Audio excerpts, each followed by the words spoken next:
Nomination. Bihar ముఖ్యమంత్రి Nitish Kumar, BJP chief Nitin Nabin సహా 5గురు గురువారం ఎన్డీఏ తరపున రాజ్యసభ అభ్యర్థులుగా నామినేషన్లు వేశారు.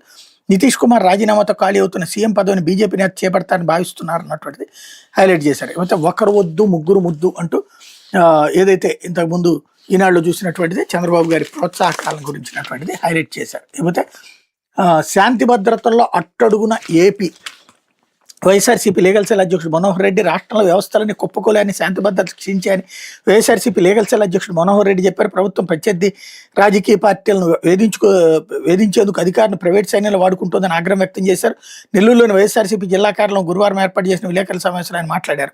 సీఎం హోంమంత్రి నియోజకవర్గాల్లో హత్యలు, లైంగిక దాడులు, గంజాయి విక్రయాలు యథేచ్ఛగా జరుగుతున్న ప్రభుత్వం పట్టించుకోవడం లేదని మండిపడ్డారు. ఆలయాలకు వెళ్లే భక్తులకి కూడా రక్షణ లేని పరిస్థితి నెలకొందన్నారు అన్నటువంటిది హైలైట్ చేశారు. లేకపోతే డ్రగ్స్ సూచిలో బెంగళూరు విద్యార్థులు పోలీసులు తనిఖీల్లో వెలుగు చూసిన వైనం 585 మంది శాంపిల్ సేకరిస్తే 31 మందికి పాజిటివ్.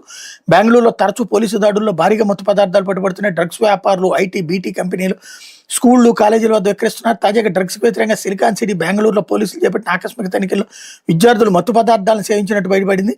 నగర పశ్చిమ విభాగంలోని 6 విద్యా సంస్థలు, 2 హాస్టల్స్లో గురువారం ఈ తనిఖీలు నిర్వహించారు. అధికారులు ప్రభుత్వ వైద్యుల సహకారంతో సుమారు 1200 మంది విద్యార్థుల నుంచి రక్తం శాంపిల్స్ తీసుకున్నారు.